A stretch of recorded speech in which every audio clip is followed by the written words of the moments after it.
समता नागरी सहकारी पतसंस्था ही महाराष्ट्रातली एक अग्रगण्य पतसंस्था आहे। नुकत्याच 31 मार्च रोजी झालेल्या आर्थिक वर्षामध्ये समतानी तब्बल 2000 कोटी रुपयांचा व्यवसाय पूर्ण करून त्याची 40 वर्षांची परंपरा 31 मार्चला आपला आर्थिक पत्रके जाहीर करायची परंपरा ही समतेने जपलेली आहे। अशी ही समता पतसंस्था ही महाराष्ट्रातीलच नव्हे तर भारतातील एक चांगली पतसंस्था म्हणून तिने गेल्या 40 वर्षांमध्ये आपली ओळख निर्माण केलेली आहे। समताच्या 2000 कोटी रुपयांच्या व्यवसायामध्ये समताचे जे काही ठेवीदार आहेत त्या ठेवीदारांच्या समताने जो काही एक लिक्विडिटी बेस प्रोटेक्शन फंड तयार केलेला आहे त्याच्या अंतर्गत प्रत्येक खातेदाराचे 60 लाख रुपयापर्यंतच्या ठेवी समतामध्ये सुरक्षित आहेत अशी व्यवस्था, एक आधुनिक व्यवस्था समताने निर्माण केलेली आहे। आधुनिक तंत्रज्ञानाचा वापर हा समतामध्ये नेहमीच होत असतो आणि या सगळ्या पॉईंट्सवर समता आज एक चांगली प्रगतीपथावर असलेली संस्था आहे। गेल्या 1-2 दिवसापासून समताच्या बाबतीमध्ये काही बातम्या या आपल्या प्रसारमाध्यमांमध्ये प्रसारित झाल्यात। या बातम्यांच्या बाबतीमध्ये खुलासा देण्याकरता खरं तर आम्ही आज ही प्रेस कॉन्फरन्स घेत आहोत। सध्या महाराष्ट्रात तर भारतामध्ये चर्चित असलेला विषय हा कॅप्टन खरातचा। या कॅप्टन खरातच्या बाबतीमध्ये गेल्या 31 मार्च रोजी म्हणजे अगदी 3 दिवसापूर्वीच शिर्डी पोलीस ठाण्यामधून समताला एक पत्र प्राप्त झालं आणि त्या पत्रामध्ये समतामध्ये असलेल्या काही खातेदारांची माहिती ही पोलिसांनी मागवली होती आणि अगदी ज्या खातेदारांची त्या पत्रात ज्या खातेदारांची नावं होती त्या खातेदारांची माहिती ही समताने ताबडतोब अगदी पुढच्या 2 तासामध्ये ती सर्व माहिती समताच्या माध्यमातून पोलिसांना आम्ही सबमिट केलेली आहे। आणि ते खात्यांची माहिती देत असताना आम्हाला लक्षात आलं, आम्हाला समजलं की समतामध्ये कॅप्टन अशोक खरात यांचं सुद्धा खातं समतामध्ये होतं। समताचा व्यवहार हा 40 वर्षात खूप मोठा झालेला आहे। जवळजवळ 1 ते सव्वा लाख सभासद हे समता पतसंस्थेचे आहेत। त्यामुळे या 1 ते सव्वा लाख ग्राहकांमधून कोण आपला ग्राहक आहे, कसा ग्राहक आहे याची माहिती निश्चित प्रत्येक माणसाची ठेवणं ही पदाधिकाऱ्यांना हेड ऑफिसला शक्य नसतं। त्यामुळे आम्हालाही तेव्हाच कळालं की अशोक खरात यांचे खाते समतामध्ये आहेत।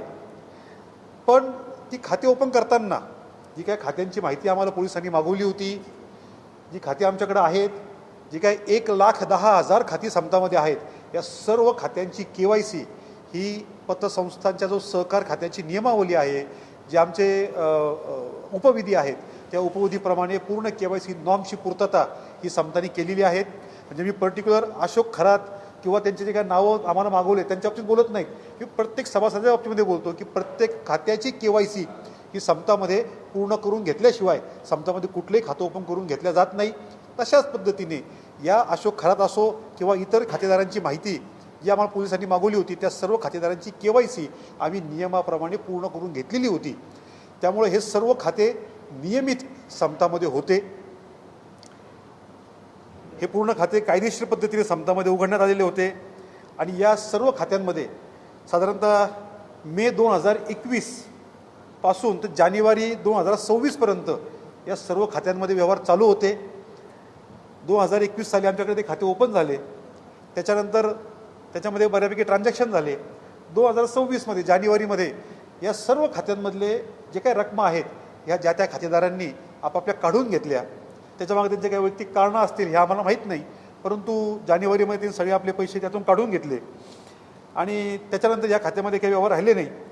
आजच्या तारखेला पाहायला गेलं तर फक्त अशोक खरात हे जे आहेत, अशोक खरात आणि त्यांचे परिवार म्हणजे त्यांचे बायका मुलं जे असतील त्यांचे जे काही 3-4 खाते आमच्याकडे आहेत त्याच्यामध्ये साधारणतः 30 लाख रुपयापर्यंतचा बॅलन्स हा त्याच्यामध्ये आहे। ते खाते आम्ही फ्रीजसुद्धा करून ठेवलेले आहेत। आणि खरं तर म्हणजे ही सगळी माहिती पोलिसांनी आम्हाला पत्र दिलं होतं की या सगळ्या गोपनीय माहिती आहेत, या माहितीमुळं या माहिती जर बाहेर पब्लिश झाल्या त्याच्यामुळे आमच्या चौकशीवर परिणाम होऊ शकतो। त्यामुळं तुम्ही कुठल्याही स्वरूपाची जास्त माहिती ही तुम्ही बाहेर कोणालाही देऊ नका। त्यामुळे मागच्या 2 दिवसापासून कोणालाही काही माहिती दिली नव्हती, परंतु आज ज्यावेळेस जास्तच मीडियामध्ये विषय यायला लागला म्हणून आम्ही आमच्या खातेदारांना त्रास होऊ नये, कारण काय असतं की कुठल्याही एका आर्थिक संस्थेवर जर काही आरोप झाले तर ती एक आर्थिक संस्था अडचणीत येत नाही, त्या आर्थिक संस्थेमधील जे काही 1 ते 1.25 लाख ग्राहक असतात हे सर्व ग्राहक अडचणीमध्ये येतात. त्यामुळे आम्हाला आज ही प्रेस कॉन्फरन्स घेणं आम्हाला गरजेचं वाटलं, समताच्या बाबतीमध्ये खुलासा करणं गरजेचं वाटलं. परंतु कुठलीही जास्त अधिक गोपनीय माहिती तपासाला त्रास होईल अशी कुठलीही गोपनीय माहिती आम्ही न सांगता ठराविक पद्धतीने आमचा खुलासा आम्ही आजच्या या प्रेस कॉन्फरन्समध्ये करत आहोत. माझी खरं तर सगळ्यांना विनंती आहे आपल्यामार्फत की कोणीसुद्धा खोट्या अफवा पसरू नका. ज्या अफवा पसरवल्या जात आहेत त्याच्यावर कोणी शहानिशा केल्याशिवाय विश्वास ठेवू नका. आणि माझं प्रसारमाध्यमांनी म्हणणे आहे की कृपया आपण बातम्या द्या, निश्चित बातम्या द्या. तुमच्या बातम्यांमुळे पोलिसांच्या तपासाला सहकार्यसुद्धा होतं, परंतु बातम्या कृपया विपर्यास्त देऊ नका. काही बातम्यांमध्ये आम्हाला बघायला मिळालं, उल्लेख असा देण्यात आला की समतामध्ये बनावट खाते उघडण्यात आले. माझी आपल्या सगळ्यांना सांगणं की बनावट कुठलंही खातं समतामध्ये नाही.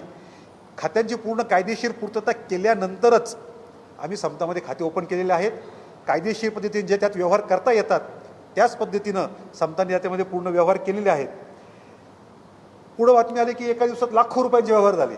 झाले ना, त्यांचं खातं उघडलं गेलं, बँकेचं खातं आहे, त्यात लाखो काही कोट्यवधीचे व्यवहार होऊ शकतात एका दिवसामध्ये, पण ते नियमित होतात का हा विषय महत्त्वाचा आहे. आणि समतामध्ये जे काही व्यवहार झालेले आहेत हे पूर्णपणे नियमित झालेले आहेत. काही ठिकाणी बातम्या आल्या की SITने चेअरमन साहेब आणि आमचे सरव्यवस्थापक यांची SITने चौकशी केली. कुठलीही चौकशी वगैरे केलेली नाही. आम्हाला पोलिसांकडून पत्र आलं आणि त्या पत्राच्या मागणीप्रमाणे जे काही कागदपत्र आवश्यक होते पोलिसांना ती सर्व कागदपत्रांची पूर्तता करून देण्यात आलेली आहेत.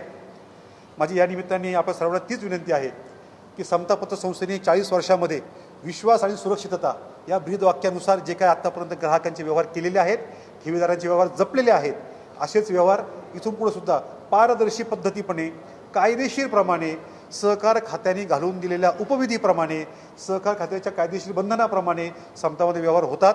तसेच व्यवहार इथून पुढे सुद्धा होत राहतील.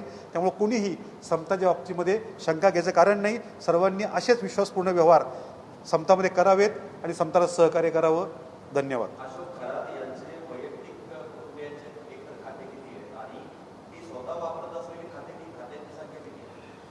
मी अशी पूर्ण माहिती सगळी तुम्हाला सांगू शकत नाही, परंतु अशोक खरात सांगू शकत नाही. म्हणजे पोलिसांनी आम्हाला काही बंधनं घातलेली आहेत म्हणून पूर्ण सांगू शकत नाही. परंतु अशोक खरात यांचे परिवाराच्या बाबतीत 4 खाते आमच्याकडं अजूनही आहेत आणि त्या खात्यांमध्ये साधारणतः 31 लाख रुपयांच्या आसपास बॅलन्स आत्तासुद्धा आहे. आमच्या माहितीप्रमाणे 57 लोकांचे 100 खाते तुमच्याकडे आहेत आणि ते सगळे ऑपरेट हा एकदा अशोक खरात करतो. तर असा अधिकार आहे का की हरिमोठीच्या खात्यावरचे पैसे कुणीतरी फुकाटे करताय? निश्चित नाही. असा कुठलाही व्यवहार होऊ शकत नाही. बँकिंग नॉर्म्सप्रमाणे जर करत असेल, ज्यावेळेस खातेदाराबरोबर खातेदाराबरोबर कोणी आलेला असेल पण खातेदार समक्ष असेल, त्याची सही जर पडताळणी आम्ही करत असेल, खातेदाराकडून शहानिशा सही होत असेल तर त्या खात्यामध्ये आम्ही निश्चित व्यवहार करू शकतो. त्याच पद्धतीने नियमाप्रमाणे आम्ही पूर्णपणे हे व्यवहार केलेले आहेत. त्याला वारस, तोही प्रश्न सांगता होता की त्याला वारस म्हणून खरा त्यांचेच नावं सगळ्या खातेदारांना होते. तर त्यात बेकायदेशीर असं काही नाही आहे. एक माणूस कितीसुद्धा खातेदारांना वारस म्हणून राहू शकतो. त्याच्यामुळं त्यांनी वारस राहिलेले आहे, त्यांनी त्याची मागणी केली, त्याला खातेदारांनी संमती दिली, त्याच्यामुळं वारस म्हणून त्यांचं नाव आम्ही त्या ठिकाणी ठेवलेलं आहे.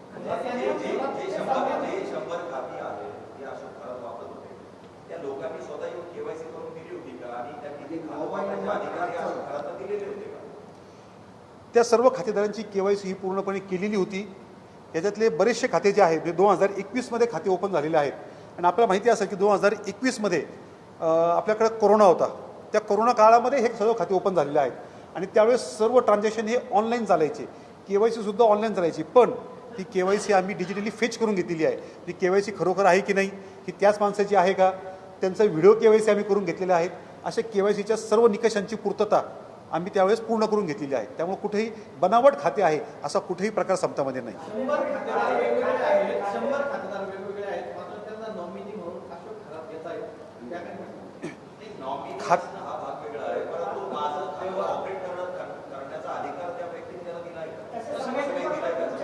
खातेदारांच्या विड्रॉल स्लिप आमच्याकडे आहेत, त्यांची सह्या करून आम्हाला दिलेल्या आहेत.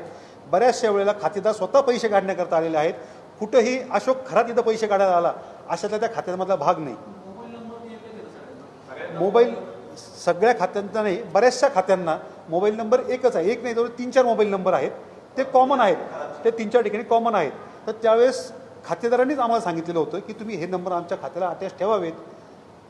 जसं आपण बघितलं असेल की बऱ्याचशा घरांमध्ये जे ग्रामीण भागामध्ये असतात, आधार कार्डला, वडिलांच्या आधार कार्डला मुलाचा मोबाईल नंबर असतो, कारण की त्या वडिलांना कळत नाही कसे व्यवहार करावेत. म्हणजे काय ते आधार कार्ड बोगस आहे का?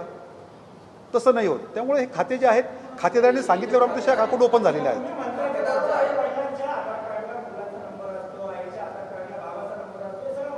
बरोबर. हो.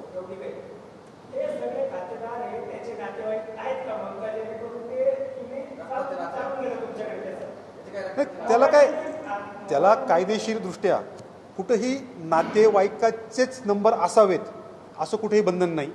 त्या खातेदारांनी आमच्याकडं अकाउंट ओपन करताना फॉर्म भरून दिलेला असतो.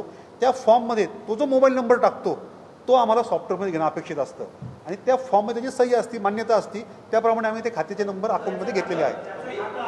हो हो. आता ज्यावेळेस तुम्ही खातं ओपन करतायत त्यावेळेस तुम्ही जर एक्स माणसाचा नंबर दिला, फॉर्ममध्ये जो नंबर आला तो नंबर आम्हाला टाकणं अपेक्षित असतं. हो.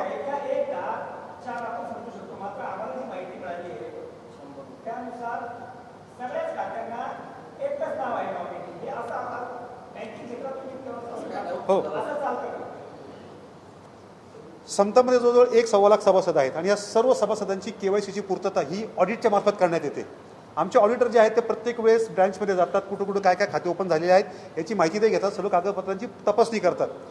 सहकार खात्याने जे निकष टाकून दिलेले आहेत त्या निकषांप्रमाणे जर खाते KYC बरोबर असेल तर ते खाते ओके आहेत म्हणून आम्ही ते ओपन केलं जातो. त्यामुळे नियमामध्ये हा विषय बसतो, त्यामुळे आम्ही त्या कुठे त्याच्या पूर्तता केलेली नाही. तुमच्या 57 खाते, 90 प्लस घराचे खाते, 100 खाते आणि तुमच्याला एकच OTP नंबर दिलाय त्यांनी. मग बँकेचे लक्ष देत नाही का हे काहीतरी आर्थिक गैरव्यवहार आहे, याच्यामध्ये काहीतरी काळा पैसा गोळा पैसा केला जातो? पैशाचा सोर्स कुठून आलेला आहे हे तपासणं हे काही बँकेचं काम नाही. पैसे आलेले त्याचं नियमित अकाउंटिंग ठेवणं, income tax department, police department यांनी जर मागितले, त्याची कधी चौकशी झाली तर ते आम्हाला देता आली पाहिजे, प्रूव्ह करता आली पाहिजे. हे बघणं, हे सांभाळणं हे संस्थेचं काम असतं, हे बँकिंगचं काम असतं. त्या पद्धतीने आम्ही पूर्णपणे कामकाज केलेलं आहे. याच्यामध्ये 100 काही लोक आले ते तक्रार दाखल करतात की आम्ही परवानगी दिली होती खात्याला, त्यांना माहिती नाही आमच्या नावावर खाते चालू आहे. त्यांची KYC केलेली आहे, त्यांची KYC फेस केलेली आहेत. आता काय होणार, बऱ्याचदा एखाद्यावर आरोप झाले की तो टाळणार. आता त्यांनाही माहिती आहे की ह्याच्यामध्ये जर काही विषय ओपन झाला तर त्यांना आत्मत्रास होऊ शकतो. त्याच्यामुळे ते असे कदाचित चुकीचं माहिती देऊ शकतात. परंतु आमच्या रेकॉर्डला पूर्णपणे KYC आहेत, ह्या डिजिटली आम्ही फेस केलेले आहेत, दोन्ही आहेत.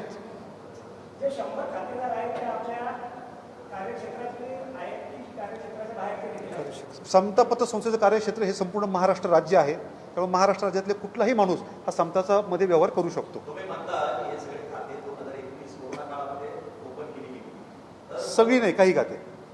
त्या येस दरम्यान येस. लॉकडाऊन असेल किंवा कोरोना काळात मग तेव्हा खातं ओपन केलं तेव्हा ही लोक जी आहेत ती स्वतः फिजिकल तिथे हजर नव्हती आणि तेव्हा हे खातं ओपन केलं.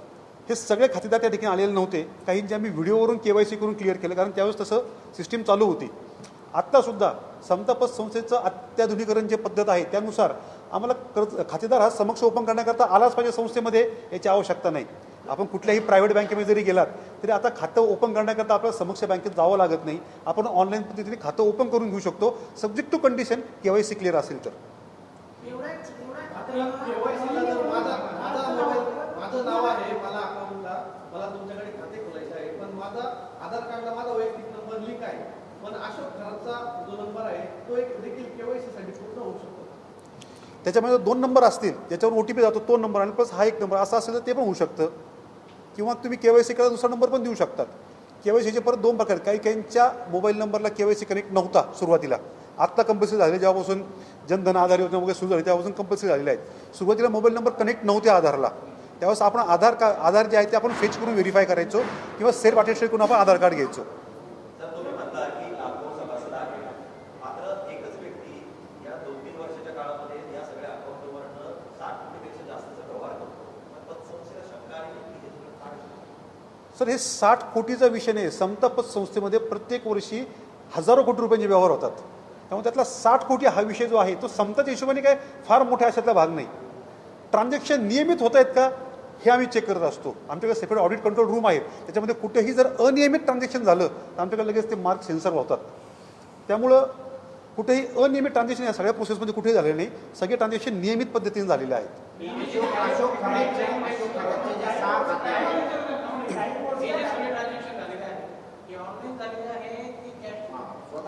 काही ऑनलाईन आहेत, काही ऑफलाईन आहेत. ती सगळी माहिती आम्ही पोलिसांना दिलेली आहे, कारण खाते उतारे सगळे पोलिसांकडे दिलेले आहेत. त्यामुळे त्यात पूर्ण माहिती लिंक सगळ्यासह गेलेली आहे. खाते ओपन करताना आलेले आहेत आणि कॅश काढायला आलेले आहेत. असं कुठे नियम नाही आहे की तो नॉमिनीच लागला पाहिजे म्हणून. तुम्ही मित्र म्हणून सुद्धा लिहू शकता. त्याच्यावर मी डायरेक्ट ओपनली बोलणं योग्य होणार नाही, तो अर्थ तुम्ही काढून घ्यावा.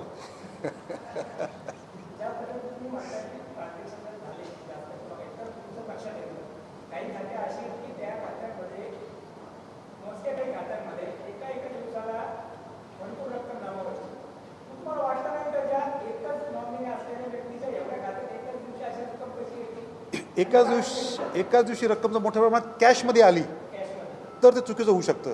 परंतु रक्कम जर ट्रान्सफर आलेली असेल तर त्यात येस, आता आलेली आहे का नाही हे मी ओपन बोलू शकत नाही. परंतु आमच्याकडे जी आलेली आहे ती मॅक्झिमम रक्कम ज्या मोठ्या रकमा आहेत या ट्रान्सफरनी आलेल्या आहेत. एका दिवशी नाही झालेल्या आहेत, वेगवेगळ्या दिवशी विड्रॉल झालेले आहेत. हां, कधी आता व्यवहार किती झाले हे मला माहीत नाही, परंतु विड्रॉल होताना जवळजवळ 8-10 दिवस ती प्रोसेस चाललेली आहे.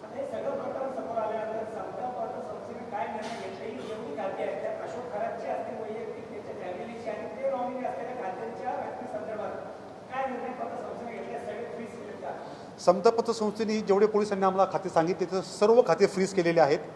आणि मी तुम्हाला सुरुवातीला सांगितलं की त्या जे काही अशोक खरात परिवार सोडून जे इतर खाती आहेत त्यात काय फार मोठा बॅलन्स आहे अशातला भाग नाही. खरात फॅमिलीमध्ये जे काही आहेत साधारण 30-35 लाखाचे अमाऊंट आहेत आणि ते सर्वच खाते आम्ही फ्रीज केलेले आहेत. त्यात कुठेही ट्रान्झॅक्शन इथून पुढे होऊ शकत नाही.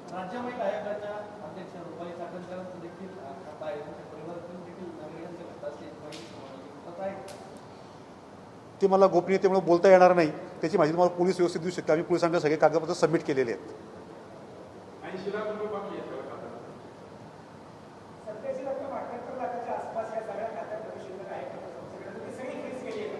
सर्व खाती फ्रीज केलेली आहेत, पूर्ण खाती फ्रीज केली आहेत. त्यात पोलिसांच्या परवानगीशिवाय काहीही व्यवहार होऊ शकत नाही.